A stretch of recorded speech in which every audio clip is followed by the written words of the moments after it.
Good afternoon. Great to be back at it here in the bubble. Bowl, first real official bowl practice #1. I think I'd like to take this opportunity to congratulate our all-conference selections. To have two players, really first-year starters, Tyler and PJ, be picked as first-team all-conference. I think is an honor for them, and hopefully something they can build on in their careers. And for the team to be a second-team offensive lineman, and engineering to be the second-team return specialist. I think those are also always the most complimentary awards you get are when they're voted on by your peers. And we can't vote on our own players in this conference. We can only vote on the other team's players. And so for those four players to be selected, I think is special for them. And I know Stephen was announced as a freshman All-American, and that's an exclusive club to be in. And we're proud of what Stephen's accomplished so far this year and what his career holds for him. Questions? Well, how was it the first practice back with the shortened staff? Did it go off without a hitch? Yeah, I think it did. I don't think we had any logistical issues. We had the graduate assistants in place, and Darnell was able to work with the offensive linemen today, and Joe worked with the linebackers, and Sam Williams worked with our safeties with Darrell Wilson. So, we had enough manpower to do what we needed to do in practice. I thought the players came out with really, really tremendous energy today. You could tell that they were raring to get going after having a week of not putting on the pads or putting on the helmets, and they came out and practiced with great energy today, and I think they really enjoyed themselves. I enjoyed coaching them today.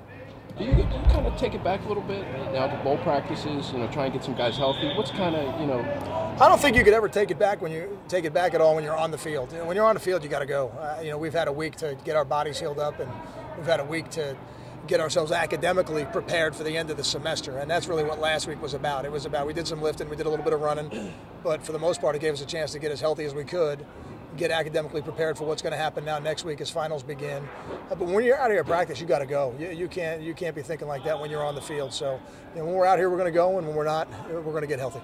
You said that you never sensed feeling of frustration the last few weeks in this team before the final game where you clinched a bowl berth. But do you see any change in the mood of the team now? Maybe they were pressing a little bit to try and reach that goal, but now that they've got it, they're in the game. Do you see any change? I think we had a little bit of frustration. I wouldn't have said that. I think what I said was I never felt discouragement. Right.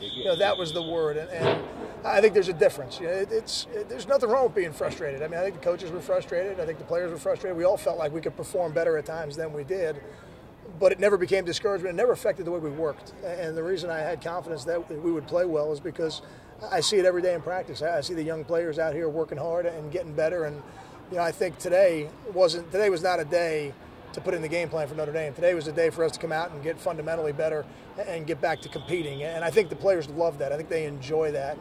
And they're very competitive on both sides of the ball, and I think that showed today with the energy you saw. Did you notice them any looser, though, now that they've I didn't notice that they were tight. So to me, it's not. I don't see them being any looser because at no point did I feel like they were tight.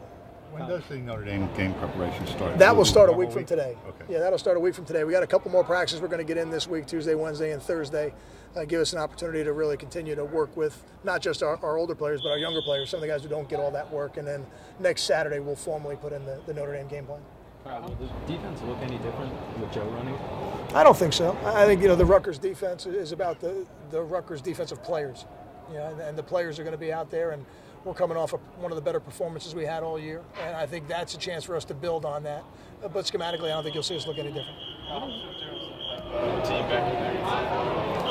I think having Bateem as an option gives us a chance to coach the players through the game.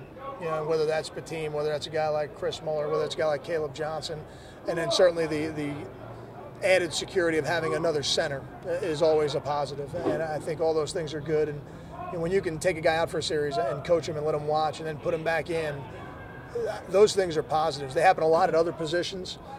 Sometimes on the offensive line, it's not the worst thing to be able to do that either. He'll play guard for the bowl game, but he'll be the next center in the game as well. Dallas will start the bowl game in center. What are your goals for a quarterback during these developmental practices?